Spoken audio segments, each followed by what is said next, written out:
Halo? Halo? No. Teraz cię słyszę. I co, widać mnie? Wiesz co, jest na żywo. Już odpalam tą setkę. Powinniśmy już być. Jest kosmogram. Dobrze, to już jesteśmy. To już jesteśmy. Czyli co, wyłączyć się z telefonu? Nie, z telefonu to się nie rozłączaj. Dobrze, dobrze. Okay. Dźwięk tylko w tym. No to wspaniale, dobrze. Ja Czyli tylko... to taki piękny horoskop, powiedz. Poczekaj. Nic nie będę mówił teraz na razie. Na razie tylko w setkę się Dobrze. bardzo ładnie przedstawię Państwu. Witam serdecznie. Po wielu staraniach udało się. Nie wiem, czy bo to są wszystko próby, ale nie próba, tylko już offsetka. Dzisiaj jest 5 październik 2024 rok i poprosiłem kolegę do pomocy Tadeusza po to, żeby troszeczkę porozrabiać w przestrzeni. A dlaczego? No bo dzisiaj mamy właśnie urodziny osoby, które się bardzo naraziliśmy albo boimy, czy też osoby, która jest najbardziej na piedestale, czyli dokładnie chodzi o kosmogram pana Władimira Putina. I to jest właśnie tutaj, tylko że to, co pokazywałem, to jest zegar. O, teraz zobaczycie kosmogram naszego zegara. O, to jest nasz zegar, a my zaraz przejdziemy do omówienia tego najciekawszego kosmogramu, jaki nas najbardziej interesuje w tej chwili, ze względu na to, że raz, że są dzisiaj urodziny tego pana. Oj, nieprawda, pomyliłem, będą dopiero za 2 dni. Czyli nie trafiłem. Bo on się 7 październik, 50 rok, godzina 7:40. Jakaś oklija, bo to odkryła angielska dziennikarka, że to jest zupełnie inny kosmogram. Czy ty widzisz ten kosmogram już?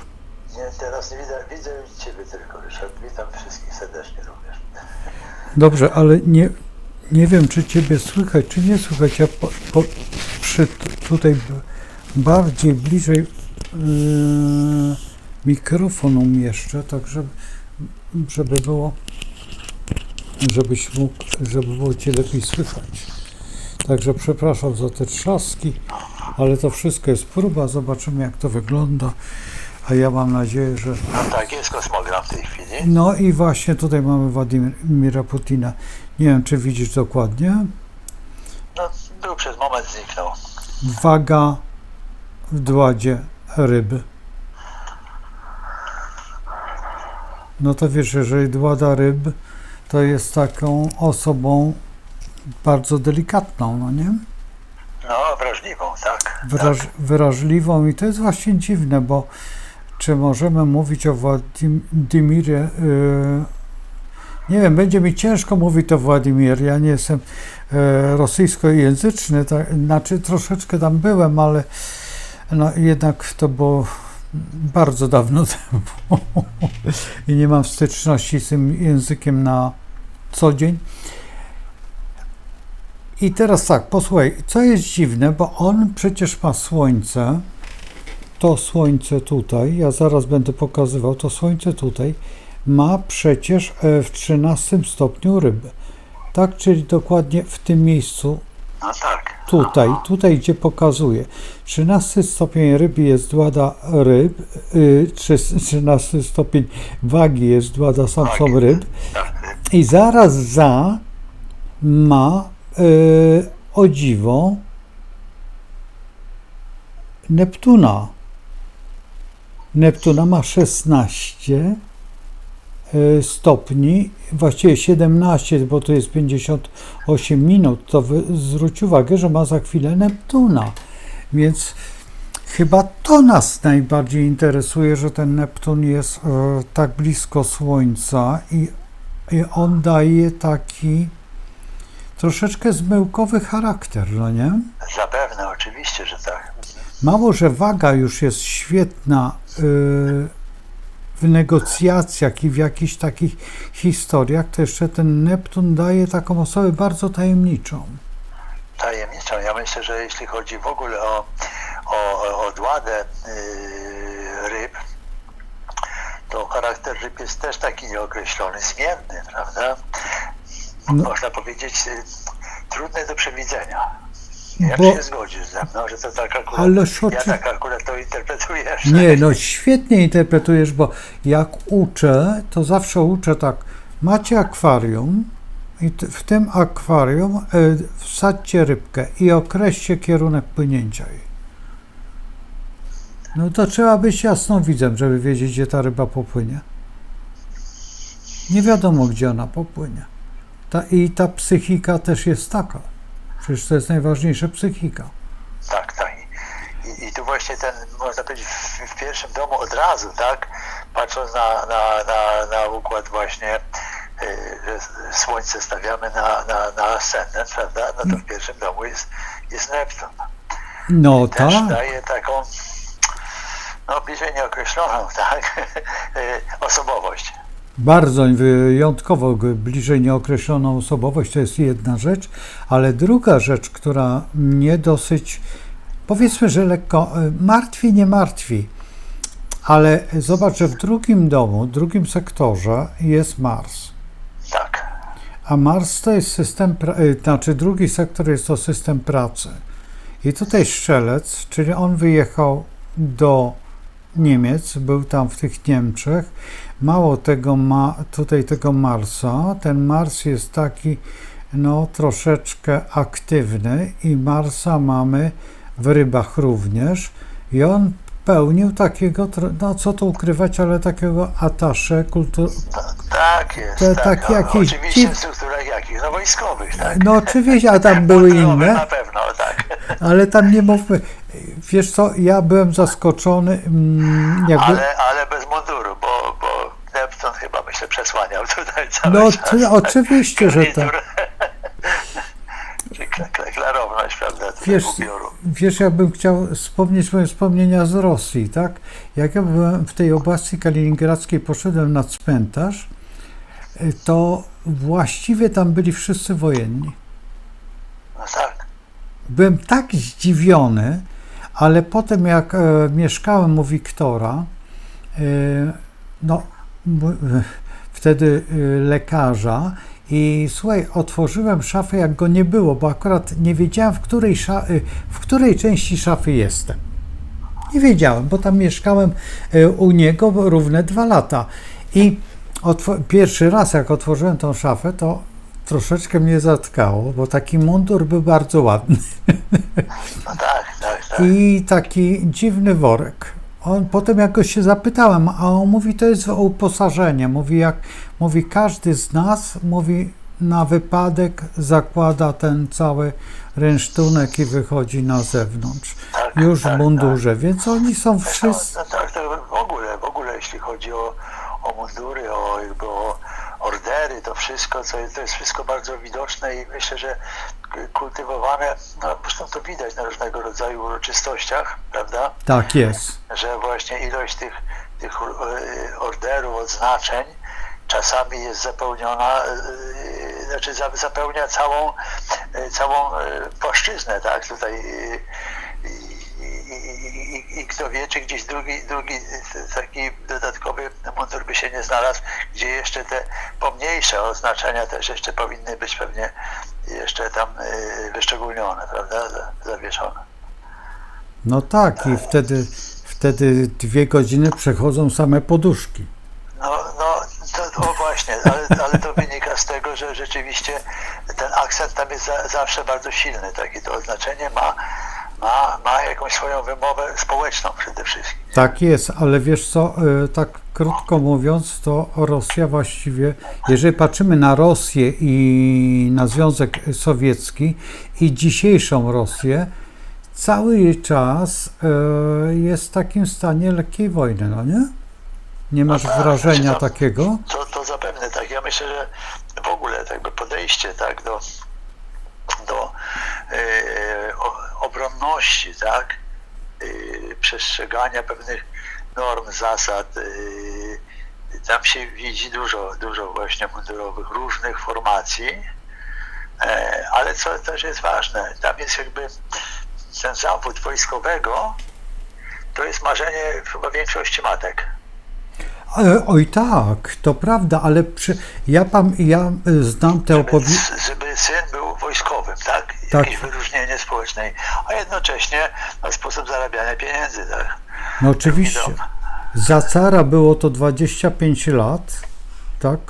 Brano tego chłopaka, przypuśćmy ileś tam miał lat i on tam szedł w tą wojnę dosyć długo i no po 25 latach wracał, no to był dosyć starawy mężczyzna, tak? Tak. Zresztą to jest świetnie opisane Wojna i Pokój. Dokładnie tak. To jest dla nich, ja tak jak zauważyłem, że to jest dla nich coś takiego jak właściwie opis wszystkich rodzin, całego działania, całego tutaj obszaru takiego. Także jestem lekko zaskoczony tą książką, bo dla nich jest to bardzo ważna książka. No, literatura. Zdecydowanie to jest zrozumienie, tak? Jakiś ich jakby podejścia, tak, do życia, kultury jak najbardziej i chyba psychiki tak samo, prawda? No tak, oczywiście, że tak. A powiedz mi teraz, bo tak, no, to jest urodzeniowy, tak, horoskop, a progresje gdzie się mają teraz? A zaraz zobaczymy. Tak, jest tak, i masz taką możliwość, to chętnie. No oczywiście, że tak. Dlaczego? Bo te ostatnie jakby, no można powiedzieć, w zasadzie to 10 lat ostatnich, bo przecież aneksja Krymu była w 14, tak? Później, czy 15, i jakby te ostatnie 10 lat, to już pewnie nie waga, a strzelec, tak? I to Słuchaj, mało, że strzelec to 28 stopień i wyobraź sobie Dłada Skorpiona. Teraz, tak? Teraz Dłada Skorpiona na dziś. No, czyli może rzeczywiście dojść do jakiegoś, No, tak. jakiejś, decyzji o nieobliczalnie groźnym charakterze, nie? Oczywiście, że tak. Ja spróbuję, wiesz, przerzucę Przecież to na... jest Pluton, tak? Tak. Ja przerzuciłem teraz na 7, czyli na jego prawdziwe urodziny, bo No to... właśnie, tak, żeby widzieć to. I to jest nadal Skorpion, Władca Samca Skorpiona, czyli najbardziej, no co tu ukrywać, niebezpieczna. Czyli ta wojna w Ukrainie, to już była w Dładzie Skorpiona. Nie analizowałeś tego pewnie Nie, ale a pamiętasz datę? Tak mniej więcej. 20 któryś luty, ale który Ale dokładnie? nie, rok. 2014. Zaraz, wojna w 20 się zaczęła 2 lata czy 3 lata temu? 2 lata temu. 2 lata, czyli 22. To była Dłada Samca Wagi. No i w Dłada Samcie Wagi mogły być te zielone ludziki na samym początku. Bo Dłada Samca Wagi... Ale nie, mówimy w tym momencie o rzeczach, tak? Krym, a teraz Ukraina. Zaraz. Już ci mówię, kiedy się rozpoczął. No tak, w 22, w lutym 22 roku było rozpoczęcie. Ja już ci mówię, kiedy poczekaj. Dłada Samca... Ojejku, muszę... Dokładnie nie chcę tutaj robić. Dłada Samca jest 15 marzec 2004 rok, kiedy wchodzi Dłada Samsa Skorpiona. W którym 24? 24. Marzec, tak? Tak. Ale mówimy o tej dacie 7 oczywiście, tak? No tak. Czyli tej, która jest, tak?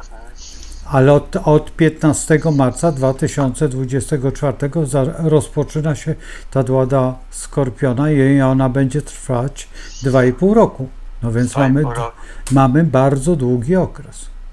A, I zwróć uwagę, że Dłada Samsa Skorpiona jest najbardziej niebezpieczną Dłada Samsą ogólnie, nawet dla zdrowia. Raz, że jest nieprzewidywalna i z tej starej astrologii wiemy o tym, że rządził tam Mars tak. w Skorpionie, więc to jest taki okres dosyć interesujący. Mało tego, tutaj trzeba przyznać, że to jest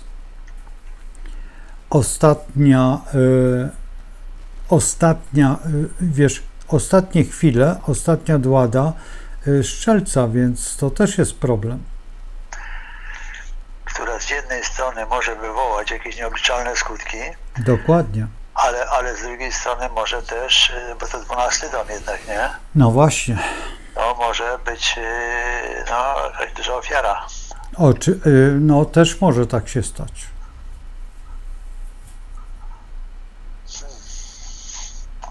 Ciekawy temat podjąłeś. Wiesz co, bardzo dziękuję przede wszystkim, że Ja wiem, że... uprzedzeniem, ale to też do przemyślenia, nie?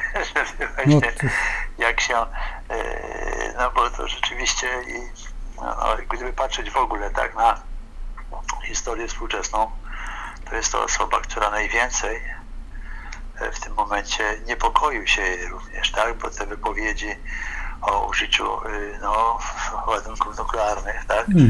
W rakietach dalekiego zasięgu, to też daje światu też pewien niepokój, graniczący z perspektywą jakiejś zagłady obszarów, tak? No wiesz, ja pamiętam, kiedy on wszedł po Jelcynie. Tutaj zaczął rządzić dzięki Sobczakowi i Sobczak go wprowadził na salony i wtedy Rosja rozpoczęła taką kampanię bardzo agresywną jednak w stosunku do swoich obywateli i w stosunku tutaj do takiego życia, bo wtedy nagle ruszył ten cały kraj, bo przecież tam była przerażająca bieda. Za Jelcyna to było takie rozpasanie troszeczkę, a tutaj Tam silny kryzys przecież był finansowy chyba w 97, prawda? No tak, wtedy ci oligarchowie wszyscy weszli, zaczęli targać i co najważniejsze, że oni wtedy przejęli jakby działania i to bardzo silne działania i tutaj właściwie on wprowadził taki troszeczkę reżim. No, zapewne tak, oczywiście te wszystkie jakieś filmy dokumentalne też jakby akcentują tę kwestię. Wiesz, tak nieprzypadkowo akurat jest. Wspomniałem o kryzysie, nie wiem, czy to podświadomość tak zadziałała, bo przecież jakby ta ostatnia Dłada, o której rozmawiamy, to jest okres 24, 26, prawie 27, tak? Tak jest. Czyli jakby idąc do tyłu, to będzie znów koniunkcja Saturna gdzieś właśnie wtedy, kiedy ten kryzys miał miejsce, tak?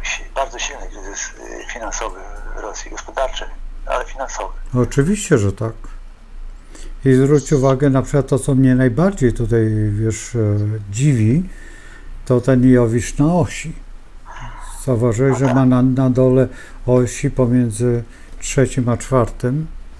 sektorem albo domem i Jowisz jest fantastycznie ustawiony jego, bo przecież tutaj wróćmy sobie do tego układu. Jowisz ma Dładę koziorożca jeszcze w dodatku w retrogradacji. Czy on dokładnie wie, co robi, jak funkcjonuje? Nie wiem, czy zwróciłeś uwagę na to, że ten Jowisz daje mu no taką troszeczkę władzę, tak? Że ona jest... Tak, no tak, i obie razy dużo, dwa tak chociażca władza, tak, to oczywiście, tak, jak najbardziej. I jeszcze w dodatku, słuchaj, ma na wodniku, to jest w wodniku, to Jowisz w wodniku i Rosja jest wodnikiem. Ale i posłuch ludu, że tak powiem, czyli jakby, bo czwarty dom, czy ludy w sensie rodziny, Tak jest. no, społeczeństwa, nie? Tak jest, Bo czwarty tak dom jest. to Ale słuchaj, Księżyc jest blisko Plutona, to nie ma co się dziwić, że jego no, posłuch jest i taka silna rączka, bo to jest po drugiej stronie. Silne władania i dosyć Tak. facet ma mocno, tego Plutona ma w ładzie ryb, to też daje pewien charakter, ale Księżyc jest z kolei już w baranie i dlatego ja pamiętam, wiesz, ten moment, kiedy był Kursk, jak on ze stalową taką twarzą, jakby się nic nie stało. Wiesz, tak, to też dziennikarze, jakby ci, którzy analizowali tak, tą historię, też zwrócili na to uwagę bardzo, że tak jakby tak, nic się nie stało w zasadzie i owszem, te rodziny zostaną tam zauważone, tak, jakieś tam rekompensaty będą dla tych rodzin, ale jakby nie wyczuło się takiej empatii, takiego współczucia, nie? No więc właśnie, a w dodatku, wiesz, pamiętasz, ten Kursk był na takim pograniczu zimnej wojny, bo jakby rozpoczął wtedy tą akcję, tak, bo to było już po tych bliźniakach w Nowym Jorku i to był taki moment takiej rozpoczęcia takiej już wtedy ogromnej agresji, znaczy siły militarnej Rosji od nowa. I wtedy przecież Norwedzy chcieli wyciągnąć i udzielić wszelkiej pomocy. On się nie zgodził. Słusznie, nie zgodził się. Nie zgodził się na to. Taka dziwna atmosfera wtedy była i do tej pory ta atmosfera właściwie cały czas funkcjonuje. No wiesz, patrząc w ogóle tak na kwestie, powiedzmy, które ja kilka filmów oglądałem właśnie, bo gdzieś się ukazują w tej chwili w telewizji właśnie odnośnie powiedzmy różnego rodzaju przygotowanych jakichś takich scenariuszy, gdzie właśnie chce się Czeczeńców obwinić między innymi, tak, i później, żeby można było wprowadzić jakieś działania wojskowe skierowane przeciw nim. Myślę, że to chyba to nie ma przypadków. Wiesz, ja tak patrzę, że jakby nie tylko jakby na astrologię w sensie takim, że to wszystko jest do przewidzenia, ale również i do zaplanowania i patrząc z punktu widzenia jakby szeroko pojętej władzy, że nie ma przypadków. Raczej to wszystko jest ukartowane.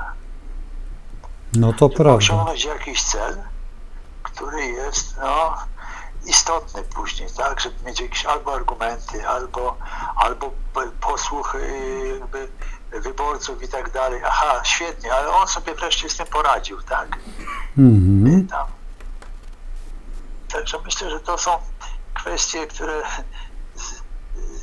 pewnie od kilku tam tysiącleci, tak, zawsze były jakby takim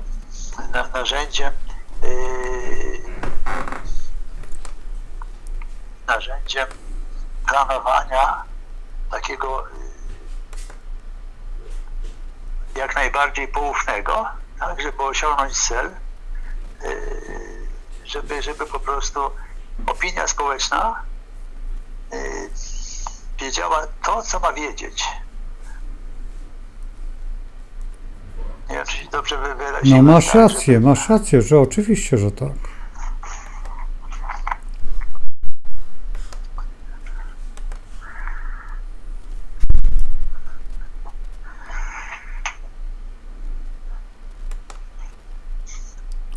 Ja teraz coś zrobię tutaj taką,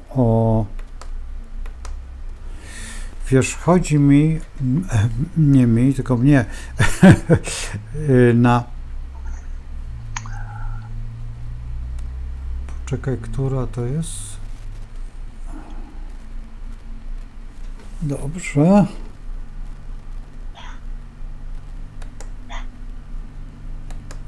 Chodzi mi o jednak naszą ojczyznę. Urodziny.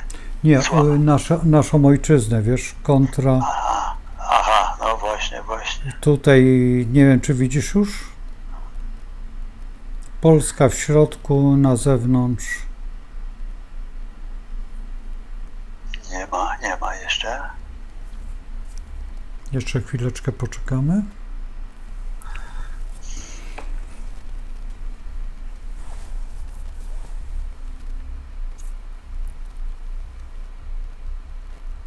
Już masz? Teraz mamy co? Teraz mamy... Władimira Putina mamy Tak. na zewnątrz, a Nie, wewnątrz. mamy tylko ten kosmogram jego, tak? Tak, Natomiast a w środku Polska. nie mam. Jest na ekranie tylko się pojawił się tylko kosmogram urodzeniowy. Jak urodzeniowy? Nie, już powinieneś widzieć. Poczekaj, ja zrobię mały taki manewr. O. Teraz widzisz mnie i powinien się pokazać kosmogram. Mignąć. Już masz? Nie, nic się nie zmieniło. A to ciekawe.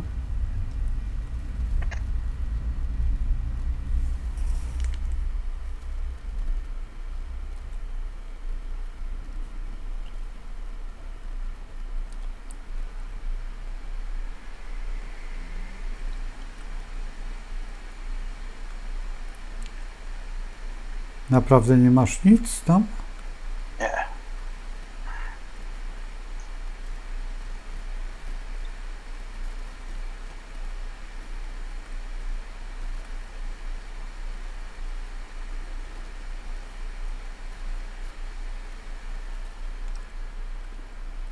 Znaczy w ciągu na ekranie mam tylko kosmogram.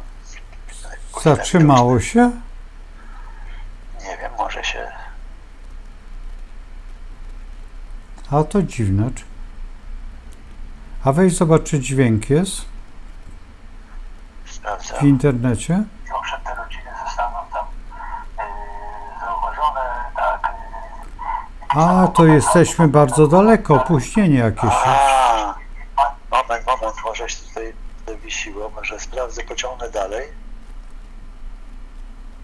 Aha, czekaj, jest, dobrze, u mnie się zawiesiło chyba. Dochodzę teraz ciebie widzę teraz dobrze, Ryszard. Już widzisz? Tak, ciebie widzę, ja muszę dojść do punktu, gdzie jest jakby transmisja na żywo, dobrze? Już jestem. W środku mamy, nie, na razie to jest jeszcze to poprzednie. Aha. No właśnie, to są te sytuacje, które są takie dosyć nieprzewidywalne, że sprzężenie przestrzeni internetu jeszcze jest niedoskonałe. Także zawsze mamy jakieś perypetie, ale to muszą Państwo wybaczyć. Już masz tam, widzisz? Czy jest, czy nie, no, Polska musi być W środku. w środku, jest, tak jest. No i widzisz, na przykład to mnie bardzo dziwi, że Pluton jest bardzo blisko Plutona.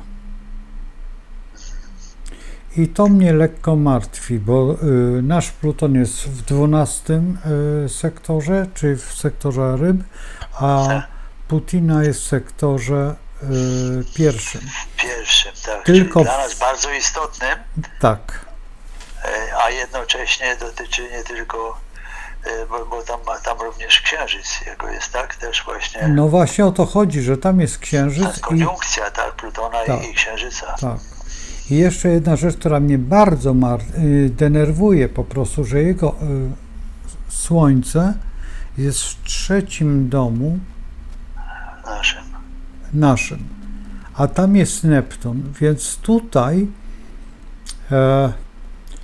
ja nie mam przygotowanych, ale Katarzyny Wielkiej, wiesz, żeby porównać sobie z Kasią Wielką. Dlatego, że od niej się rozpoczęły rozbiory, tak? No tak. I tutaj by trzeba było przejrzeć moment pierwszego rozbioru, drugiego rozbioru i trzeciego rozbioru, ale w stosunku do władców. Ja nie mam tego przygotowanego, ale to jest bardzo interesujący moment zobaczyć, jak było, bo pamiętasz, jak my szliśmy tym Plutonem kiedyś, Tak jest. To- Patrzyliśmy, to że praktycznie rzecz biorąc historia kołem się toczy, tak? Tak jest. I że grozi nam ponowny rozbiór. Tak. i teraz w założeniu, przypuśćmy, niech się rozpocznie jakaś taka sytuacja polityczna niezbyt miła, to teraz w tym momencie jesteśmy, no jakby nie było, tak, tutaj już były takie wzmianki, że do Wisły to jest właśnie, No, tak. Nowy podział. Czyli, tak. no, bo jesteśmy krajem jednak niewygodnym. czyli jakby no, wracamy do Jałty, tak? I no, Dokładnie. podzielimy. Dokładnie.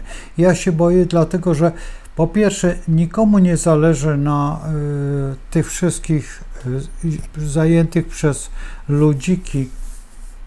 ludziki obszaru, ale ten obszar, który jest tutaj najbardziej sprzeczny, to jest nasz kraj.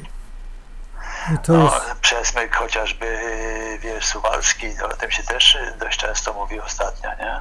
no oczywiście, że Żeby tak. połączenie było Białorusi z obwodem kaliningradzkim. Czyli te działania, słusznie zauważyłeś, Ryszard, wiesz, no, że jakby to niebezpieczeństwo istnieje. Bardzo silne tutaj. A w dodatku przerzucanie tutaj wiesz, na tej białoruskiej granicy, wspomaganie tych Tak. dziwnych osób, to którzy są, no co tu ukrywać, ale niewiadomego pochodzenia. Tak. I oni mogą stanowić no, taki lekki desant. O, A w dodatku takie konie trojańskie. dokładnie, a w dodatku jeszcze jedna rzecz, która jest najbardziej w tym wszystkim, powiedzmy, że niebezpieczna, że to wszystko się odbywa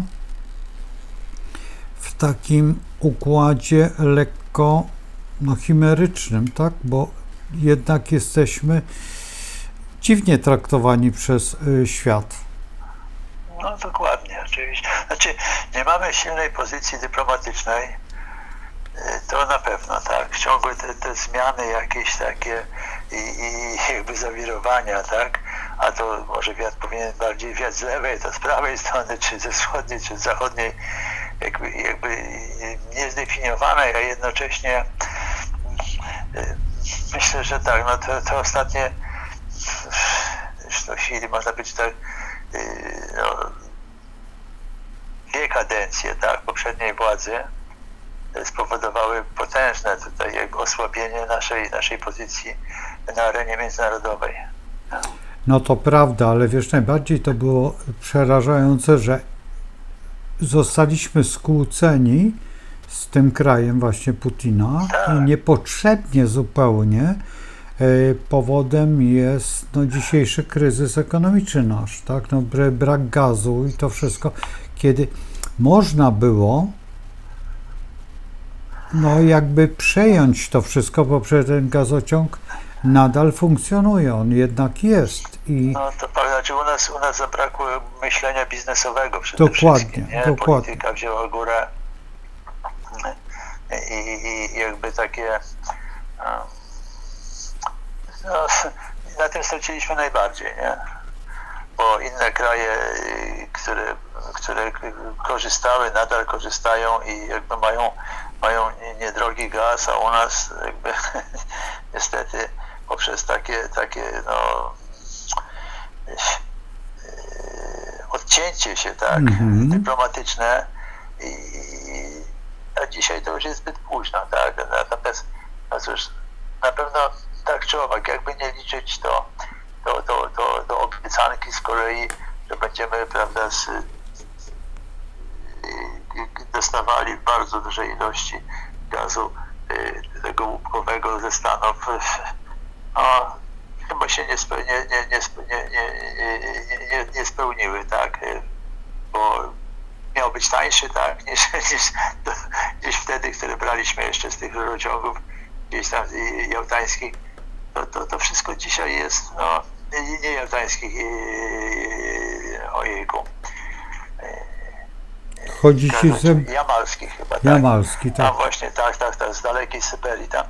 No i co? I mamy jakby gospodarczo jesteśmy zupełnie nieprzygotowani pod względem energetycznym, tak? Praktycznie rzecz biorąc, stanęliśmy w miejscu, nie mamy ani zaplecza takiego, żeby rozwijać swoją energetykę, tą alternatywną. Gaz w dalszym ciągu jest podstawą wielu, już nie mówię tylko o ciepłownictwie, ale wykorzystywany w produkcji chociażby nawozów sztucznych i tak dalej. I my zostaliśmy tak, no, można powiedzieć, mówiąc krótko, załatwieni, tak? Że jakby nie potrafiliśmy dopiąć swoich interesów. No to Niemcy prawda. korzystali przecież, no, a mówienie, że gdzieś tam właśnie ten gazociąg, no z tym tam my jesteśmy na końcu, tak? Jak nam nie wyciągną wszystkiego z rurek, po drodze są jeszcze Niemcy, tak, którzy są dużym odbiorcą, to my tam możemy dostać tylko ewentualnie trochę jakby morskiego powietrza, tak, zamiast gazu. Z Morza Północnego, nie? Od Norwegów. No, tak to może być, no niestety. Tak jak mówisz, gdzieś te ostatnie lata nas bardzo osłabiły, co gdyby tak odnieść właśnie do tego, do pozycji Plutona te 250 parę lat temu, kiedy były rozbiory, no to nic dodać, nic ująć, tak? Historia się powtarza w różnych wydaniach, tak? Tekstoskrócenie, gdzieś dyskusje w Sejmie, jakby bez jakiegoś konsensusu. To wszystko jest taka galaretowata polityka, która do niczego, uważam, nie prowadzi. Ja teraz przełączyłem, słuchaj, Polskę i zrobiłem progresję Polski. Za chwilę zobaczysz, bo one będą tutaj się pokażą. I co jest niepokojące, bo my mamy w Rybach, ale w Dładzie Strzelca. I tutaj w tych Rybach w Dładzie Strzelca, ponieważ no co tu ukrywać, Dłada Strzelca w Rybach i ma taki charakter lekko, no co tu ukrywać, to jest koziorożcowaty, tak? No, tak, ale z drugiej strony Dłada Strzelca, czyli zwrócenie się ku Stanom Zjednoczonym. No to jest właśnie między innymi ten zachwyt dziwny. Zachwyt dziwny, tak. I jest. teraz przyglądając się... Tylko, że przyjdzie później następna Dłada. No będzie, tak, no będzie, co tu ukrywać, koziorożec. Tak. I koziorożec to jest raczej bardzo nieprzyjemna Dłada, bo to jest no, taka Dłada, która dopiero pokaże, tak? No. I ostatnia Dłada wodnikowa. Która jest najbardziej niebezpieczna. Najbardziej niebezpieczna, żebyśmy wyszli z tych ryb wreszcie, tak, po 30 latach. No to będzie gdzieś, no... Zaraz zobaczymy, poczekaj. To jest bardzo proste, przecież mogę to zaraz zrobimy. Gdzieś końcówka lat 20, tak? Zaraz 28, zobaczymy. 29, może koło 30 roku. Czekają nas naprawdę bardzo niespokojne, ale i niepewne lata. Bardzo niespokojne.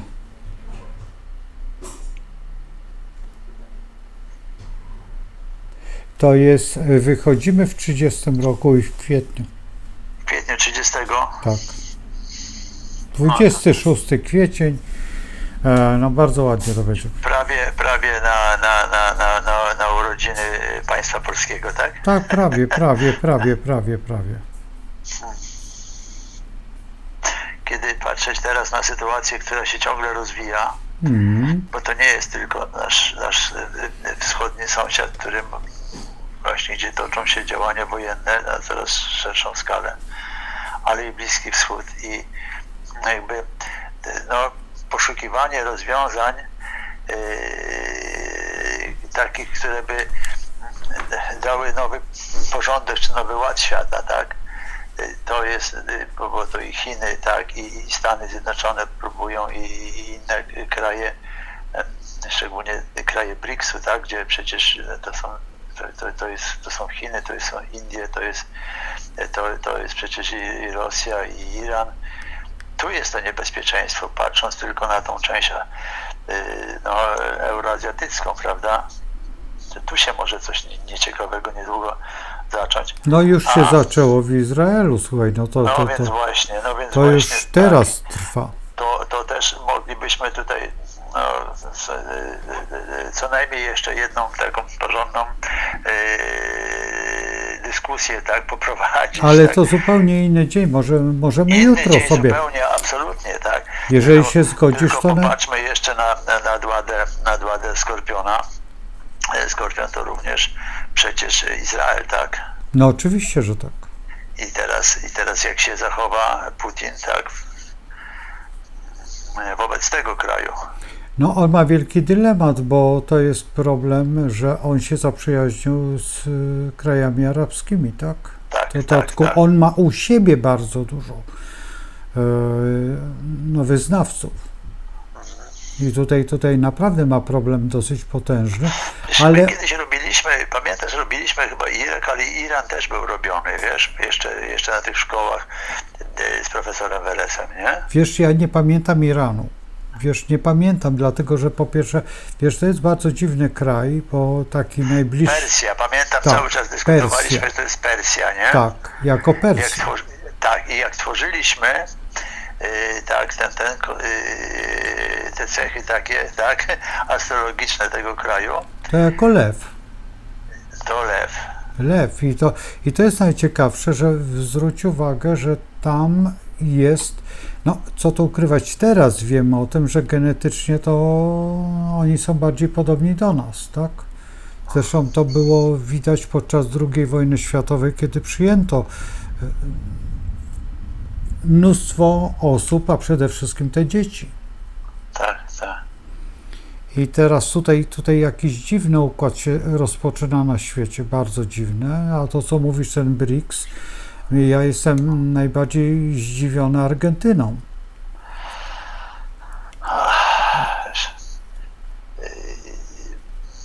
BRICS myślę, że będzie tworzył nowy porządek gospodarczy, ale i finansowy może w świecie, przynajmniej takie są zamiary.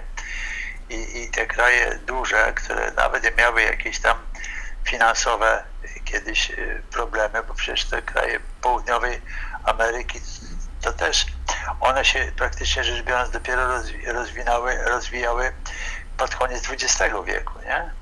Argentyna to w ogóle miała totalną zapaść gospodarczą, inflacja chyba najwyższa w świecie swego czasu.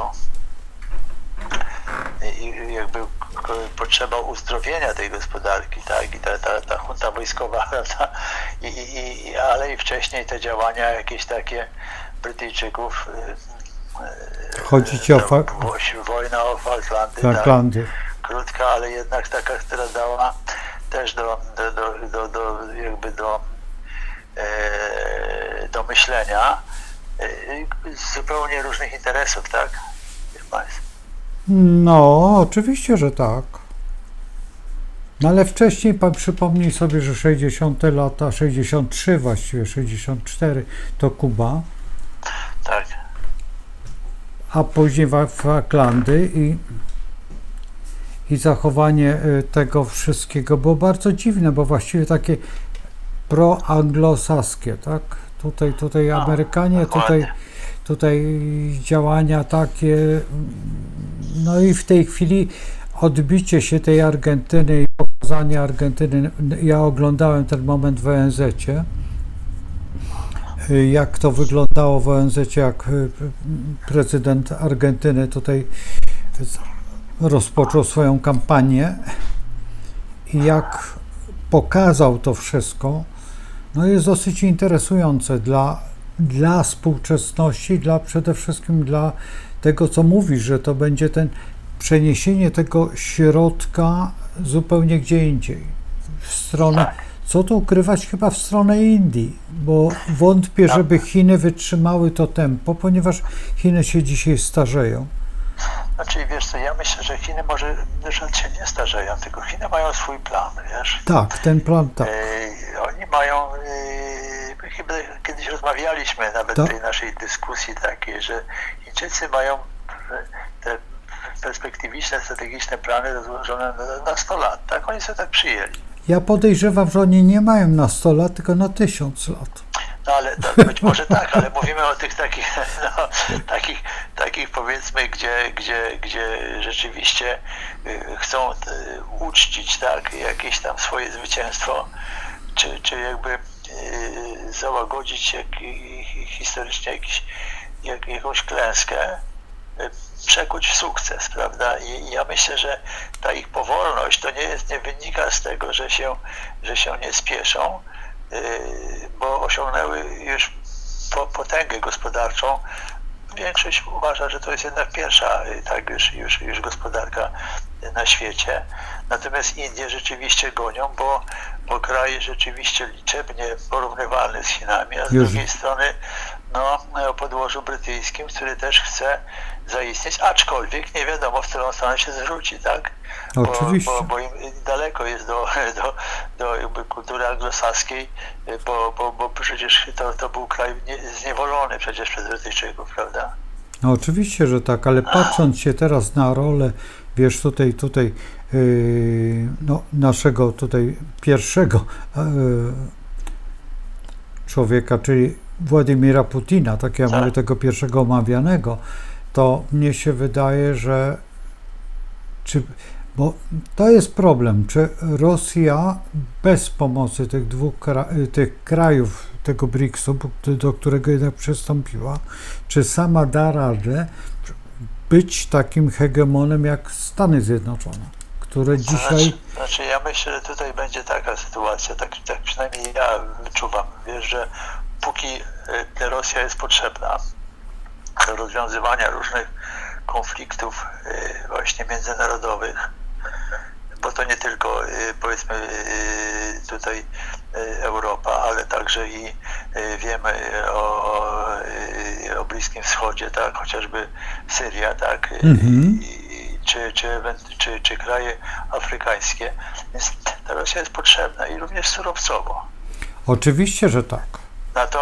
Natomiast no bo Chińczykom to w to gra i tak mają w tej chwili poprzez to, że gdzieś właśnie te produkty surowcowe rosyjskie nie docierają tak jak wcześniej takim pełnym strumieniem do Europy Zachodniej, to oni, no to weźmiemy od was tam taniej, a tu rzeczywiście te negocjacje, w tych negocjacjach Chińczycy są na tyle twardzi, że nie pozwolą sobie na to, żeby załóżmy, oni mogą poczekać, tak, 5-10 lat, tak, żeby osiągnąć lepsze warunki negocjacyjne. To jest właśnie takie,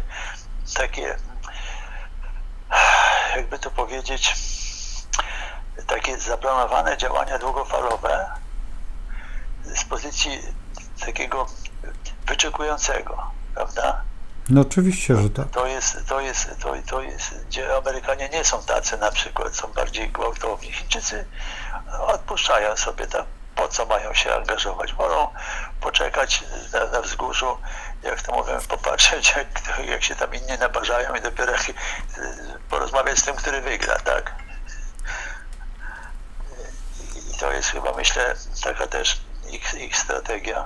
Tylko wiesz, o co mnie chodzi, że oni jednak te kraje wszystkie, tak Indie, czy na przykład Chiny, czy też Argentyna się pierwsza obudziła, że wraca do przeszłości. Argentyna przecież była jednym z najbogatszych państw przed wojną, tak? No, ale to wiesz, to wynikało z tego również, że potężny kapitał Niemiec, tych właśnie hitlerowskich tam ulokował się, tak, po wojnie, tak. Ale ja mówię jeszcze wcześniej, po pierwszej wcześniej. wojnie, tutaj wiesz, za czasów... Tak, nie, no to oczywiście, no, gospodarczo przede wszystkim, rolniczy, potężny, tak, kraj o znakomitych glebach i tak dalej, nie? I zwróć uwagę na jedną rzecz, która mnie, no co to lekko przeraża, nie przeraża, bo rolnictwo w tej chwili Europa rzuca właśnie na tamte tereny Ameryki i teraz może się tak stać, że te kraje kraje amerykańskie mogą dyktować nam, no co tu ukrywać, cenę. Ale mówimy o południowej, tak, Ameryce, tak? Tak jak Brazylia, czy Argentyna, czy też jeszcze jakieś inne kraje. Zwróć uwagę, że Europa jakby chce rolnictwo przerzucić tam i stamtąd kupować, wiesz, no chociażby mięso, ten zielony ład, o którym bym chciał mówić kiedy indziej, bo to jest bardzo poważny problem. Tak, ale to jest tak, to I daleko byśmy odeszli. My możemy dzisiaj ewentualnie tylko rozmawiać o ziemiach, o Ukrainie, tak, że tutaj, jest. No, można powiedzieć, kiedyś był to spichlerz Europy, tak się mówiło, tak, na Ukrainę, tak, że była w stanie wyżywić, właśnie Ukraina była w stanie wyżywić całą Europę. W tej chwili to jest pod znakiem zapytania, co tam dalej, tak? Oby się nie wydarzyły sytuacje, o czym rozmawiamy, że gdzieś właśnie wpadnie pomysł, że niby dlaczego nie zastosować ядерного оружия, tak? Оружия, czyli broni jądrowej, tak? To wtedy rzeczywiście byłoby to tragedia nie tylko dla Ukrainy, ale dla całej chyba Europy. No całkowicie się z Tobą zgadzam i to może być bardzo niebezpieczne w tym momencie, bo to może zagrozić nam, ale wiesz, mam nadzieję, że to wszystko się uspokoi. Zobaczymy, jakie będą wybory w Stanach Zjednoczonych, jak się to wszystko ustawi, bo dzisiaj to jest bardzo trudne prognozowanie w tej chwili jeszcze. Ja cały czas optuję przy tej jednej opcji, która była już dawno, ale dzisiaj, no co tu ukrywać, nieobliczalne są jakieś sytuacje i no co tu ukrywać, brak jakiegoś sensu, tak? I w dodatku media w tej chwili to, co potrafią zrobić jako pierwsza siła inwazji po prostu na naszą psychikę, a tutaj no nie ma gadania, patrząc się na naszego tutaj gospodarza tego programu, to wyjątkowo ma łatwość i ta walka mediów zaczyna coraz bardziej. To jest bardzo charakterystyczne, że to, co tutaj powiedziałeś w pewnym momencie, że każdy Chińczyk, mimo że jest tam z Tajwanu czy nie z Tajwanu, jest cały czas Chińczykiem. Rosjanin również jest cały czas Rosjaninem, kiedy na przykład, no Polacy też, ale czasami jednak zapominamy, że jesteśmy Polakami. Tak, w Argentynie jest bardzo dużo Polaków, to jest jedno chyba z miejsc najbardziej starej Polonii, bo to są Polacy, którzy tylko wiedzą, że są Polakami, albo bardzo często jakby to jest po Stanach Zjednoczonych chyba najstarsza Polonia i tam sięga aż bardzo głęboko, bo to jest jeszcze za czasów Napoleona. I teraz popatrz sobie, że oni się już odczepili jakby od nas. Oni już nawet nie pamiętają, tylko my czasami bardzo często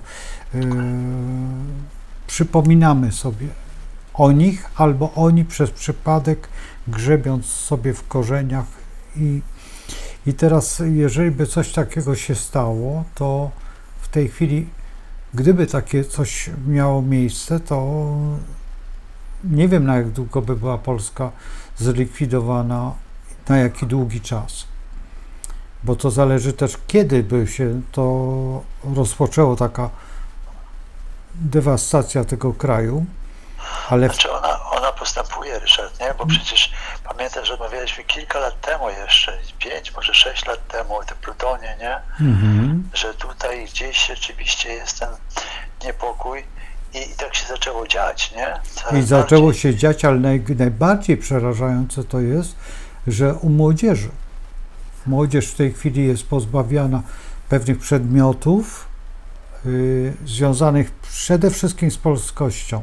Numer 1 przedmiot polskości to jest arytmetyka, która była zawsze na najwyższym poziomie w Polsce. Potem następny to jest ten nasz język polski, który jest wyjątkowo trudny i ci wielcy patrioci, tak, Eliza Orzeszkowa, czy Adam Mickiewicz, czy Słowacki, tak, czy cała ta plejada takich Polaków.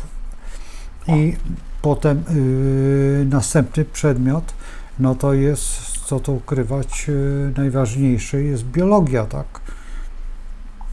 Czyli przyroda, a dzisiaj ta przyroda przejmie jakby wszystkie przedmioty, które zniszczą kompletnie.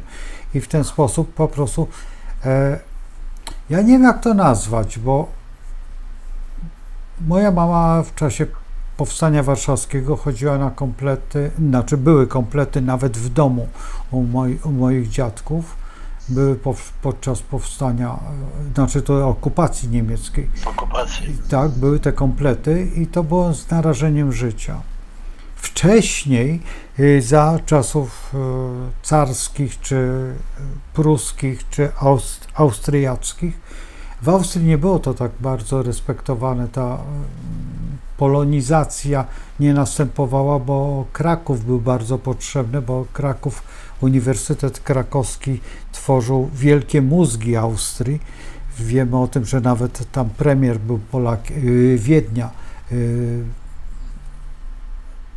No, w pewnym momencie był Polak i premierem chyba Austrii też był Polak, który ukończył Uniwersytet Jagielloński. Ale w Rosji rusyfikacja była bardzo silna, a w Niemczech tym bardziej. I w tej chwili to, co się dzieje, to tak troszeczkę no zastanawiam się, na czyją rzecz, tak? No bo niby Europy, ale to nie jest taka za bardzo, bo nie widzę, żeby Francuzi likwidowali swoją kulturę albo Hiszpanię, czy na przykład Włosi. Włosi sobie zostawili makaron. Oni mają makaron taki, jak był. Tak. A my jednak ulegamy temu jakiemuś takiemu dziwnej rzeczy, co mnie najbardziej zdziwiło, że dzisiaj kury są obrączkowane i trzeba zgłaszać, a przecież a już o tym zjedzeniu tam jakieś świnki, no to już nie ma mowy, a przecież to jest nasza kultura, tak? Żeby sobie wyhodować samemu tą świnkę, żeby wyhodować sobie to wszystko, a przecież to mamy nawet na zakazanych piosenkach to fantastyczne pokazanie, a trzeba przyznać, że akurat te zakazane piosenki są mi bliskie, dlatego, że tam cała świta, no, mój tata, moja ciocia, druga ciocia, wujek, wszyscy są pokazani na tych zakazanych piosenkach, co byłem bardzo zaskoczony, bo któregoś dnia tak przeglądałem i byłem bardzo zmęczony i byli pokazani jako statyści oczywiście, ale to jest i nadal mam być tym samym statystą, co wtedy był robiony film, bo teraz no, zaczyna być takie zmuszanie nas do tych zakazanych piosenek. Zauważyłeś, że takie coś jest, że teraz będziemy robić tajne komplety, szkołę prywatne mieć, wieczorowe dla dzieci, żeby dzieci się dokształcały. To wszystko zaczyna wracać zupełnie w jakimś dziwnym kierunku. W ogóle tego nie pojmuję i za przyzwoleniem jakby świadomości. I to najdziwniejsze, że ulegamy temu. Znaczy wiesz, tutaj można by dużo przykładów dawać, dlaczego dlaczego tak jest, tak? Dlaczego jakby nie staramy się bronić swojej pozycji intelektualnej. Chociażby ta kwestia, która jest bardzo ważna w środowiskach naukowych, że my musimy jakby punkty zbierać w wydawnictwach zagranicznych, tak jak polskie uczelnie, te renomowane, nie miały swoich dobrych wydawnictw wysoko punktowanych, o wysokiej wartości. Po prostu sprzedaliśmy praktycznie rzecz biorąc chyba wszystko już, to co jest istotne i ta kwestia halo? Słyszysz mnie? I tak, doskonale. I ta kwestia że właśnie tego niepokoju, tak, o ileś lat temu mówiliśmy, że ten rozbiór oby się nie powtórzył, nie? Ale On wiesz, nie musi nie, być taki no sam, więc- ale to się tak dzieje, tak? Jakby pod względem gospodarki, tak? Zlikwidowaliśmy silne gałęzie kiedyś produkcji również zbrojeniowej, tak? Przecież kiedyś Polska stała naprawdę bardzo wysoko. Czy cały ten przemysł lekki, który jednak dawał ludziom miejsca pracy, rolnictwo i tak dalej, finanse, tak? Praktycznie rzecz biorąc, to, że złotówka jest wymienialna, to nie ma się z czego cieszyć, tak? Trzeba patrzeć o zabezpieczeniu, tak? W kruszcu, tak? Naszej waluty. To prawda. To wszystko, praktycznie rzecz biorąc, jesteśmy poddani i o ile można powiedzieć, ten rok 80, ważny rok, który był takim, my o tym rozmawialiśmy jakiś czas temu przecież też, nie? Że pokazał, że Polacy mogą się zjednoczyć. Później te wybory, które dały w 89 jakąś nadzieję na nową rzeczywistość.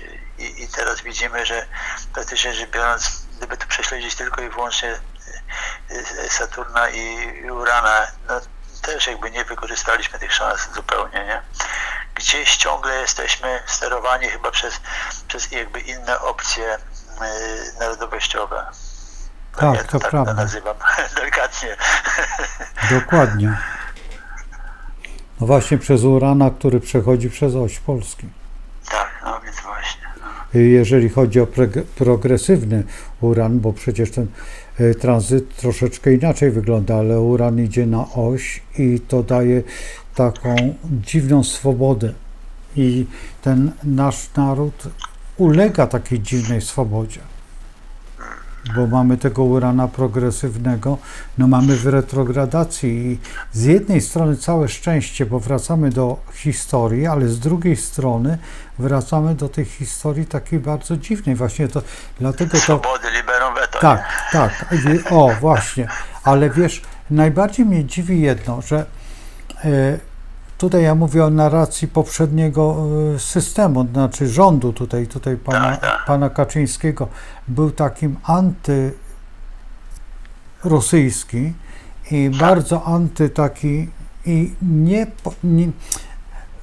i teraz też to się dzieje wśród tych układów, że coraz mniej jest edukacji, coraz mniej jest tej edukacji takiej silnej, wzorowej, która w Polsce była, no co tu ukrywać, ale przed wojną była bardzo dobrą szkołą, bo to była ta lwowska szkoła matematyczna, ale nie tylko, czy warszawska, czy uniwersytet, to był Jagielloński, to były uczelnie, zresztą Uniwersytet Jagielloński miał wyjątkowo wysoką pozycję zawsze, a w tej chwili już schodzi na taki mierny, bardzo mierny, bo dzisiaj już lepsze szkoły są w Chinach i uniwersytety, znaczy ranking uniwersytetów chińskich jest najwyższy, co jest w ogóle zdziwieniem ogromnym dla mnie osobiście, bo skąd się wzięli naukowcy tam, ale miałem w Makao dwóch moich kolegów wykładało, co byłem bardzo zaskoczony, bo że oni nagle przyjechali i opowiadali, że a polska myśl jednak jest, właściwie nie ma uniwersytetu na świecie, gdzie by nie było Polaka, który by uczył, nawet co tu ukrywać, w współczesnej Rosji. Polacy są wszędzie, kompletnie, a my tutaj nagle obniżamy ten poziom i o co mnie chodzi? Mnie chodzi, że w pewnym momencie, gdyby na przykład nastała taka, no bierzmy czarny taki scenariusz i faktycznie by była podzielona ta Polska, to idealny materiał do zgnębienia tej naszej polskości. Idealny materiał.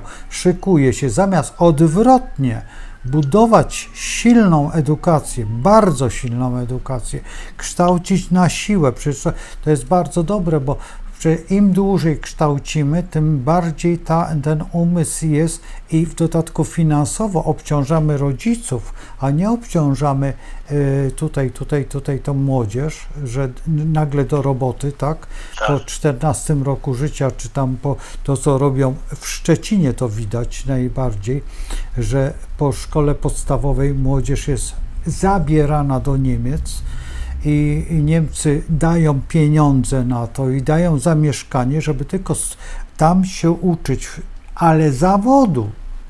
Tak. I to jest nagminne na tym tutaj Szczecin, no nie wiem jak jest w Opolu obecnie, ale kiedyś tak było. Ja mieszkałem przez krótki bardzo okres tam niedaleko Wałbrzycha i byłem zdziwiony, że tam osoby wyjeżdżały do Niemiec i miały paszporty niemieckie, że to byli Niemcy, autentyczni Niemcy, którzy wyjeżdżali tam studiować, tam robić maturę, tam robić szkołę i dzisiaj się to robi z Polakami. Jeżeli ci Polacy, czy oni wrócą, trudno powiedzieć, ale oni zostaną wciągnięci w inny system i oni nie będą mogli się przyzwyczaić do poziomu, jeżeli on się obniżył na Polsce edukacyjne. I tutaj to jest taka jakby walka, bo mówimy o Europie, ale musimy brać pod uwagę, że właściwie robimy taką sobie, wbijamy nóż w plecy, gdyby na przykład, nie daj Bóg, Rosja zaczęła panować. To jest idealny materiał, już ten materiał kiedyś był, bo na 25 lat wywieziono mojego dziadka, wujków, stryjków, wywieziono do Rosji i oni już nie to, że nie wrócili, oni gdzieś zginęli, oni są gdzieś, wiemy, że jeden jest w Mandżurii, wiemy, że gdzie on jest, bo nie przyszły te listy, że zginęli, ale oni gdzieś tam są, to nawet nie jest Kazachstan, to jest tam gdzieś bardzo daleko, może gdzieś nad Bajkałem, nie wiemy, gdzie oni są. Dlaczego? Dlatego, że zostali. To jest raz, że wywiezieni podczas powstań, ale jeszcze później wciągnięcie ich do armii rosyjskiej i zruszczenie automatyczne. I w tej chwili właściwie, gdyby coś się tak stało, no to ja gratuluję przede wszystkim warszawiakom. No bo to by było, no akurat my mieszkamy po tej innej stronie, ale no trzeba brać to pod uwagę, że zawsze my jesteśmy pomiędzy młotem a kowadłem i musimy pamiętać o jedną i drugą stronę, że możemy się znaleźć w którejś części świata. Jedyną część świata, no niby Australia jest bezpieczna. Nie wiem, czy jest Australia bezpieczna. Tak jak pamiętasz, na wykładach mówiliśmy, że to jest jedyny kraj, gdzie góra Kościuszki jest napisana przez Si i uwzględniono tą polskość, ale no powiedzmy, nie wiemy dlaczego. Nie wiemy, nie mamy dokładnego przykładu dlaczego. Co było przyczyną, że tak się stało, a nie inaczej. Ale efekt jest lekko, no co tu ukrywać, trzeba przyznać, że lekko przerażający. Także tutaj te urodziny Władimira Putina chciałbym, żeby w przyszłym roku wyglądały troszeczkę inaczej, żebyśmy stali jakby na wyższym poziomie. Wiesz, my jednak nam brakuje przede wszystkim to, że mamy ogromne osiągnięcia we wszystkich dziedzinach. Jakie byśmy nie dotknęli, to w ekonomii, fizyce, czy chociażby dzisiaj w chemii, czy w czymkolwiek, to jeszcze jednak są za małe. Jeszcze jednak są za małe, Zdecydowanie, oczywiście. Że bo nie umiemy tego nawet dobrze jakby sprzedać, zapakować, tak? Tak I jest. jakby no, wykorzystać przede wszystkim dla własnych potrzeb, nie? przydałby nam się ktoś taki jak Wilczek, no nie? Takiej wolności ekonomicznej, żeby ruszyła ta Polska do przodu. To, co przecież ty organizowałeś teraz takie seminarium i to seminarium, no kiedyś omówimy sobie to, bo to jest bardzo ważny moment, kiedy aktywizować środowiska, tak? A w tej chwili co chwilę szuka się zupełnie gdzie indziej, aktywizuje się zupełnie w inny sposób to. I to jest przerażające, że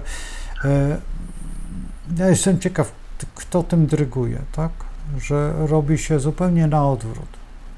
Zupełnie nie aktywizuje się społeczeństwa do działań, tylko antydziałań. No dokładnie i może w ten sposób byśmy dzisiaj taką puentą może niezbyt optymistyczną zakończyli. Nie, no świetnie to właśnie ująłeś, oby przyszły rok pokazał nam troszeczkę lepszą perspektywę, aczkolwiek patrząc na to, co dzisiaj omówiliśmy, tak, można powiedzieć władcę, który jest bardzo istotny dla losów świata, a Europy szczególnie, nie? Właśnie ja się obawiam, że wiesz, że po prostu nie chcę tutaj opowiadać jakichś rzeczy, bo słowo ciałem się stało, więc absolutnie nie idę tą drogą, tylko idę tą drogą zastanowienia się. Przede wszystkim, tak jest. Zastanowienia się, co mamy robić. Przede wszystkim numer 1 to jest kształcić młodzież za wszelką cenę. Bo jeżeli ona będzie niewykształcona, to oni się tylko nadają do zbioru kartofli i buraków, albo kukurydzy, jak to woli, tak? No to w zależności od regionu, gdzie się znajdą. Albo szparagów na przykład. To nie jest wyjście. Jeżeli wykształcimy tą młodzież na obojętnie jakim, na najwyższym poziomie, ale obojętnych dziedzinach, to co żeśmy kształcili, tutaj w Łodzi były 2 akademie medyczne, jedna wojskowa, druga medyczna, wtedy Akademia Medyczna i Wojskowa Akademia Medyczna, były 2 uczelnie. Prawie większość miast miało swoje politechniki. Większość miast. Przecież w Koszalinie też była politechnika, tak? W Szczecinie była. było. W dalszym ciągu, tak, akurat tutaj to się nic nie zmieniło. Wiesz co, ale czy tutaj patrząc na kosmogram Polski, na progresję, czy to, o czym mówisz w tym momencie, jakby wynika również z kosmogramu, z progresji, że możemy mówić o tym, że ten kierunek byłby najlepszy, bo być może... Wiesz, to nie patrzmy na kierunek, wiesz, bo ten kierunek może się rozwinąć, ale idą ciężkie czasy. Ciężkie właśnie, tak. I tylko w ciężkich czasach możemy wybronić się z tego edukacją. To dokładnie tak, oczywiście. Nie ma innego sposobu, jak kształcić. Dlaczego? Przez postawienie na instytutach, na kształceniu możemy wybrnąć z kryzysów, tak? Bo tylko można wiedzą i świadomością. Bo naukowcy są głodnymi ludźmi, biednymi, ale wiedzę. Jeżeli ale jest... Wiesz co? Tak jest. Wiesz co, przepraszam, że akurat tak ci wszedłem troszeczkę w słowo, ale patrzę tak na właśnie na horoskop Polski i progresję. No, słońce progresywne tak naprawdę to wchodzi do 9 domu. No więc, ale Czyli kiedy to edukacji. będzie? W 30 roku. No w 30. A mnie interesuje teraźniejsze. Ale Chyba, że troszeczkę ten czas to był nieco inny, tak, i mówimy tylko i wyłącznie o ascendencie, chociaż tyle razy było analizowany i raczej chyba tutaj się nie mylimy pod tym względem, nie? tak, ale wiesz, tu masz rację, ja nie wpadłem na ten pomysł, że my wchodzimy wtedy w barana i będziemy musieli odbudować to wszystko, tylko szkoda, żebyśmy nie mieli kadry. Tak, I przez te lata możemy zbudować ogromną kadrę i dokładnie, przecież to nie jest tak długo, to jest 6 lat. 6 lat to jest 6 lat. wykształcenie dzisiaj tych ludzi, którzy mają 11-15 lat, tak? To jest ta grupa najbardziej zaawansowana, bo ona wtedy będzie już studia po studiach, tak? Oni będą wtedy robić magisterium, czy tam te doktoraty, czy tam coś. Czyli inwestujemy właściwie w swoje, no, z mojego punktu widzenia, to wnuki, tak? Czy twojego też. Tak. Ale tutaj ta młodzież, która dzisiaj ma 20 lat, to 26 będzie miała. Kiedy w gruncie rzeczy o co chodzi? O to chodzi, że wchodzimy w okres bardzo niebezpieczny i w tym okresie niebezpiecznym to, co mówiłem o Powstaniu Warszawskim, kiedy moja mama kształciła się i to był poziom bardzo wysoki podczas powstania, ponieważ wtedy AK postawiło, że z każdego przedmiotu trzeba było zdawać maturę i mieć stopień. To nie były żarty. I zawsze w tych momentach, nawet nie wiem, czy pamiętasz uniwersytety ludowe, które były przecież po wsiach i po kościołach i nie wiem, czy do dzisiaj są, ale chyba są. One kształciły jednak dobrowolnie na bardzo wysokim poziomie. Tak, oczywiście. Wiesz, ale jeszcze, bo ja wrócę, bo patrzę akurat mam możliwość cofnięcia tutaj, tak?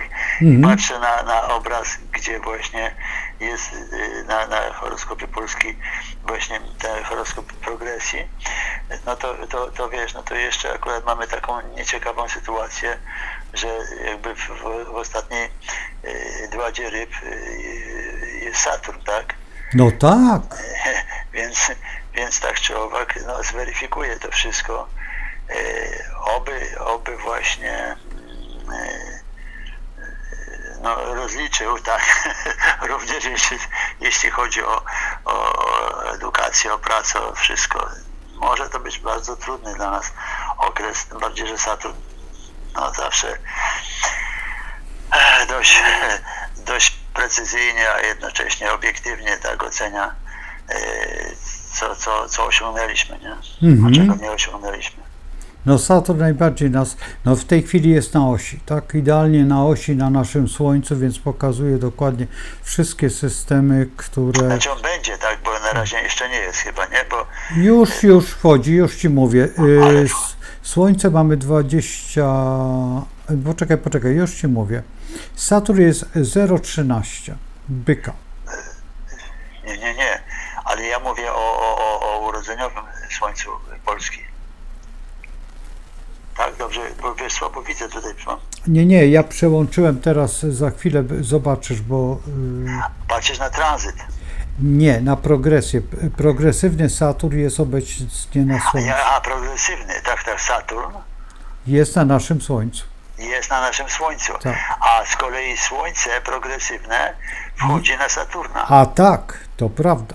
Ale to jeszcze, ma czas. To jeszcze ma długi czas jest. Jeszcze ma czas, to prawda. No bo to będzie 28-29 rok. Ale to mniej więcej tak się jakby pokrywają, nie? Gdyby patrzeć na te właśnie aspekty, że zawsze tam przyjmujemy tam tak jest. Nie w punkt, ale plus minus tam czasami 1-2 stopnie, nie? W jedną, w drugą stronę. To okres niezwykle trudny dla Polski. Jednocześnie okres, który może dać albo otworzyć nową kartę, jak wyjdziemy z ryb, albo nas pogrążyć. Nie za bardzo wiesz, zawsze trzeba brać tą złą stronę, jak tą dobrą, z powodu przede wszystkim myślenia. Wiesz, z powodu myślenia i psychiki człowieka. My zawsze idziemy na łatwiznę, a łatwizna jest zawsze ta groźna. To nigdy to dobro nie potrafimy jakby...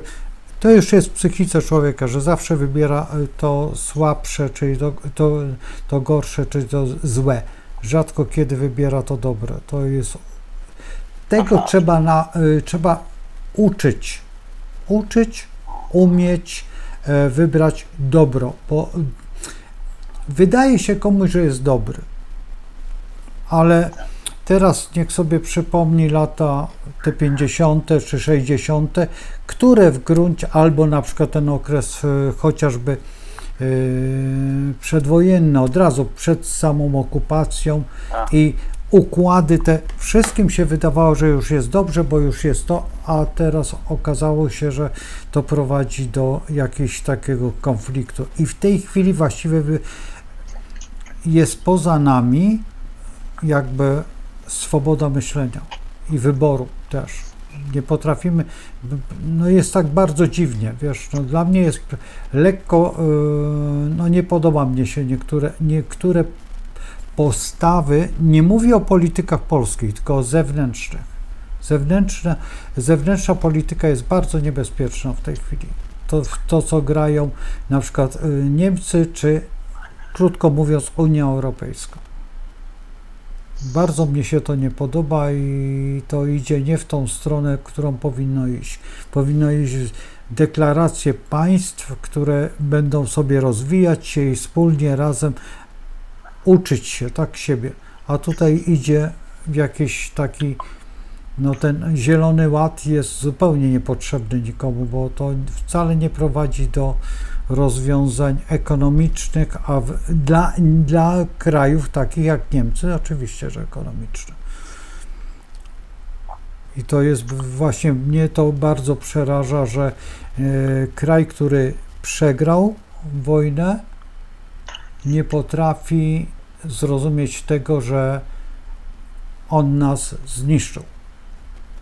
I w tej chwili też, no chociażby ta powódź teraźniejsza, która jest, no to jest wyraźne działanie dywersyjne. No. A co tu ukrywać, no wiesz, jakby torpedują zieloni takie działania. No. To trzeba przyznać, że to są działania bardzo niebezpieczne i to jest bardzo trudny wybór, ale no przecież można było to, zresztą ten konflikt był omawiany w parlamencie i parlament się dziwił, dlaczego tak jest. I to jest zrobienie, wiesz, no co tu ukrywać, bo mówi się, że władza, no ale ktoś tam był na miejscu, mógł otworzyć te śluzy, no nie? No tak. To nie ma gadania, że wcale nie potrzeba było czekać. Na co czekać? Słyszało się, otwiera się i koniec, spuszcza się wodę. To jest zwykły pracownik. Znaczy ja bym tutaj właśnie, wiesz co, tutaj pod tym względem, nie? Oczywiście każdy ma swoje swoje refleksje, nie? Ale wiesz co, inercja tej powstałej, tak, spółki, tak, państwowej, Wody Polskie, gdzie ta decyzyjność taka... Ale wiesz co, zgoda, że... Brak decyzyjności, jakieś takie zachowawcze podejście, jakieś takie... To w wielu dziedzinach jest to ale państwowe. wiesz co, przepraszam cię, ale wiesz co, po prostu wyraźnie, jestem robotnikiem, otwieram i do widzenia i piszę w raporcie, otwieram, no i nie byłoby problemów. Oczywiście, no ale wiesz, jeżeli to wszystko jest tak by skonstruowane, tak? Nie, to jest brak wiedzy, rozumiesz, to jest brak wykształcenia społeczeństwa, bo gdyby ten człowiek, który tam jest, obojętnie, który tam rolnik, czy ktokolwiek, kto umie tą śluzę podnieść, by to zlikwidował. Nie wierzę w to, że tam nikt nie wiedział, tylko wiesz, czeka, bo jest jakiś kierownik, bo byliśmy, ile byliśmy od okupacja, a właściwie jeszcze wcześniej. Cały czas tylko boimy się, że dostaniemy po kręgosłupie. No, lęk jest przerażający. Czy za Niemców, czy później za komunistów. Wszędzie było tylko jak zrobiłeś dobrze, to dostawałeś po plecach. No, ale widzisz, ja patrzę może troszeczkę z innego punktu. Ja wiem, że patrzysz z innego. Wiesz, że wiele rzeczy powinny w ogóle jakby być wyłączone ze struktur państwowych. Tak? Oczywiście, że tak. Jeżeli sobie nie radzą, to po co w ogóle takie twory, tak? Ale te twory zostały stworzone po to, żeby gdzieś tam stworzyć kolejną strukturę taką nakazową, centralną. Zupełnie niepotrzebne. Przecież to samorząd, to gminy powinny same decydować, nawet sołtys, tak? robimy to i koniec, tak, bo to jest najlepsze w tym momencie, no ale widzisz, no tak to niestety jest. Ale przypomnij sobie, jak za pierwszego sekretarza partii, jak za wszystko na Hitlera. Hitler założył obozy koncentracyjne, wszystko. Ja nie byłem tam, a że pracowałem w tym, to nie jest istotne. Przecież tam Niemcy pracowali w tych obozach koncentracyjnych na terenie Polski. Teraz za czasów komunistycznych byli ci pierwsi sekretarze. On nieważne, bo czekał na dyrektywy. A w tej chwili jest to samo? Po co? Nie Im rozumiem. będzie więcej centralizacji, tym będzie Oczywiście, więcej kłopotu. oczywiście, Takie jest że moje tak. zdanie. Bo sprawność organizacyjna nie polega na wielkich dzisiaj, tak? Dzisiaj o najlepszych wynikach przedsiębiorstwa w świecie to są niewielkie zespoły, które świetnie się organizują i jakby tworzą naprawdę potężne przychody i zyski przede wszystkim. Tak? Oczywiście, że Wysokiej tak. efektywności. Natomiast ta struktura, a to bo wojewoda, a to powiat jeszcze, a to gmina jeszcze musi, wiesz, w moim odczuciu to tak, zobaczmy jak to funkcjonuje w wielu krajach Europy Zachodniej, w tych lepszych gospodarczo i uczmy się od nich. Natomiast jeżeli się tworzy kolejne struktury, kolejne jakby spółki i tak dalej, żeby ludzie zasłużeni dla opcji politycznej mieli pracę, to tak będzie wyglądało. No to prawda, ale słuchaj, jest uran, idzie na oś ten progresywny i ten uran robi taki dziwny kolektywizm. Ten uran, ale to jest medialny, bo to nie jest społeczny, to jest medialny i zwróć uwagę, że ten uran działa zupełnie, ponieważ on musi retrogradować i wyjść z tej retrogradacji, a to retrogradacja bardzo długo trwa urana, jeżeli tak, chodzi oczywiście, progresywnego. tak. I tutaj, jeżeli nie zmienimy tej narracji i przede wszystkim przestaniemy wierzyć mediom, bo media są największą dla mnie w tej chwili, no co tu ukrywać, ale zarazą, ze względu na to, że my wierzymy w bajki. Dokładnie tak. I wiesz, no może kiedyś indziej porozmawiamy sobie o bajkach, bo bajki są tutaj, no co tu ukrywać, ale od rozbiorów są najmodniejsze bajki. Tak, tam Ptaszek w klatce albo jeszcze jakieś inne. I cały czas mamy ten taki system i ten system, my cały czas istniejemy w tym systemie, takie klatki i sobie tworzymy te klatki. To widać w tej chwili, no co tu ukrywać, młodzież idzie i nie tylko młodzież, ale rzuca papierki, rzuca papierosy na ulicy, tak jakby ta druga osoba nie sprzątała tych ulic, ale po co ma sprzątać? Może być czysto. My nie potrafimy jakby zachować tej takiej szacunku do siebie, szacunku pracy, szacunku jakiejś takiej kultury. No to tak jest, ale to jest robione i wytwarzane jakby, no co tu ukrywać, no medialnie, no. Bo robimy jakieś nagonki niepotrzebnie, to, tamto, owo dziesiąte, ale to jest zupełnie niepotrzebne. Brak nam właśnie tej edukacji. Ja cały czas zwalam to na edukację, ponieważ nie mamy szacunku raz, że do nauczyciela, nauczyciele sami siebie nie szanują zupełnie. Przede wszystkim, tak jest. To jest makabra. Potem drugie, no co tu ukrywać, to co powiedziałeś, ta hierarchia, nie szkoła sama stanowi o sobie, tylko musi być odgórnie. Zamiast sam nauczyciel powinien szanować siebie i wprowadzać swój reżim. No ja przynajmniej tak wychodzę z takiego założenia. Tadeusz, chyba będziemy kończyć, bo zanudzimy naszych słuchaczy. Jest 21. No i przepraszam za to spóźnienie takie ogromne. Tak, prawie godzinne, no ale tam nieważne, jakoś się udało. Mam nadzieję, że jutro też się uda. Mam nadzieję, że nie będzie tego problemu. Nie wiem, czy ja będę mógł Ciebie prosić, Tadeusz, czy będziesz chciał jutro też pogadać o czymś. Zobacz. Co, może uzgodnimy jeszcze jutro, bo też nie wiem, jak tam się moje popołudnie ułoży. Wiem, że masz tam zajęcia swoje.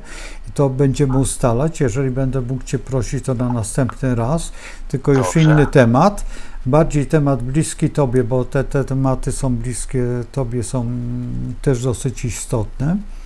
Tak? A w tej chwili wyjęłem tego Putina ze względu na to, że będzie miał. Ja myślałem, że ma dzisiaj urodziny, ale to jednak się moja percepcja zmieniła, ale poniedziałek jest nieciekawym dniem.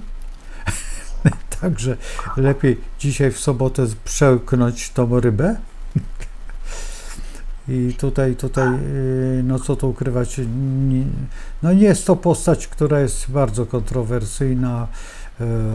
No i co tu ukrywać, dużo zależy od tej osoby. No ale trzeba brać pod uwagę, że jest i działa. I teraz tylko patrzymy na media, jak to będzie to funkcjonować, jak będzie to działać. No i jesteśmy w momencie, kiedy czekamy na wybory, ale co z kolei przeciwnej opcji, czyli w Stanach Zjednoczonych będziemy czekać, też bym chciał o tym porozmawiać, ale muszę się temu dokładniej przyjrzeć, zobaczyć jak to będzie. Nie robiłem jeszcze takiej głębokiej analizy, ale ta analiza jednak jest bardzo ważna, bo to jest następny proces, powiedzmy, w konstrukcji naszego państwa. No i również wybory w przyszłym roku, U nas, nasze tak. prezydenckie. To też myślę, że będziemy omawiali, tak jak ileś lat temu, tak 5 lat temu omawialiśmy kandydatów. Liczę, że teraz będziemy bardziej precyzyjnie już Ale wtedy też byliśmy. osobowości przedstawiać. Ale wtedy też Bo na byliśmy. pewno, tak, oczywiście, bardzo. Natomiast mówię, w tej chwili być może, tak, bo to też w tych trudnych czasach, te 5 najbliższych lat może być ogromnie decydujące, tak, o wyborze właśnie. Kto wie, czy nie najważniejsze, tak, patrząc z punktu widzenia tych aspektów polskiej i progresji, które omawialiśmy dzisiaj. Tego kryzysu. Tak jest. No. Tak, to jest właśnie najważniejszy moment tego kryzysu i nie ma gadania.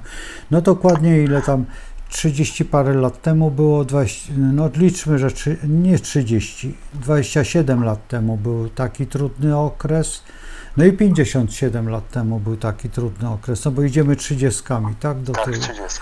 I tymi 30 możecie Państwo sobie przejrzeć, jak wyglądało te czasy wtedy, jak te 30 i nawet u siebie, we własnej ekonomii, własnego życia, tego gospodarstwa domowego, jak wyglądało, sięgnąć tych 30 lat, zobaczyć, co było 30 lat temu. Dokładnie nie 30, tylko teraz mamy 24, to liczymy, że to było 28 lat temu.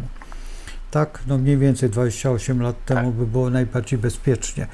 Zobaczyć, co było 28 i potem te 2 lata. Te 2 lata, bo to były te najtrudniejsze lata. Zobaczyć, jak wyglądało nasze życie.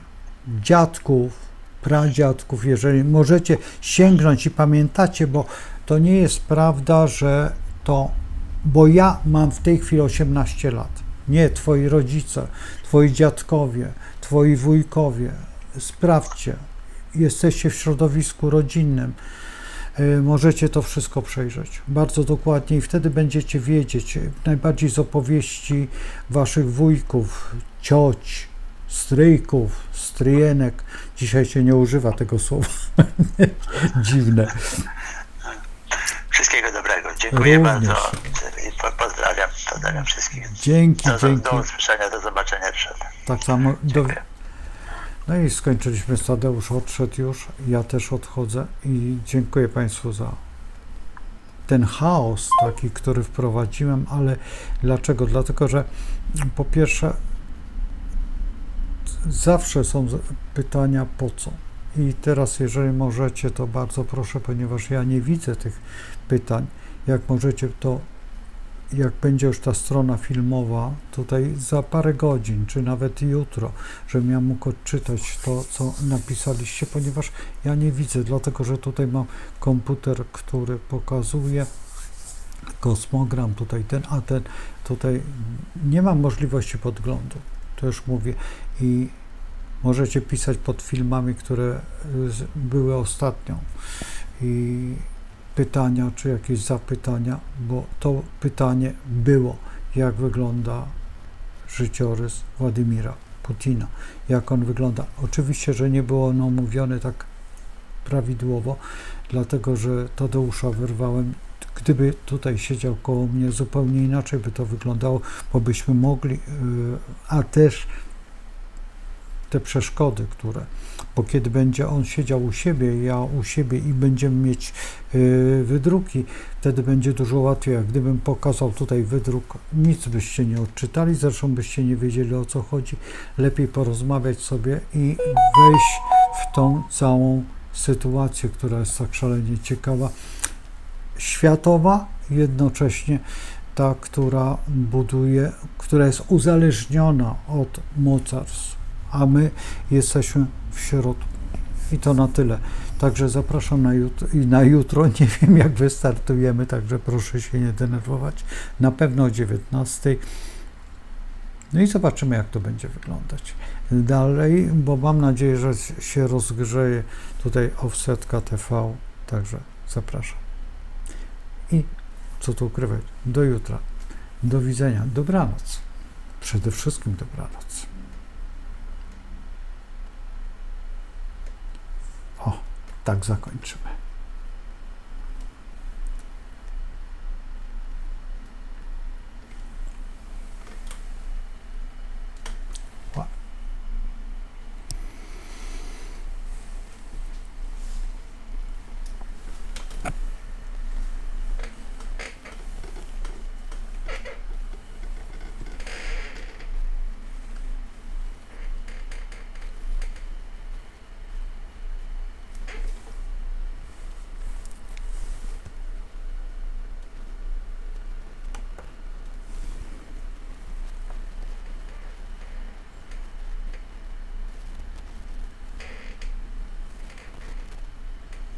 Pomyłka.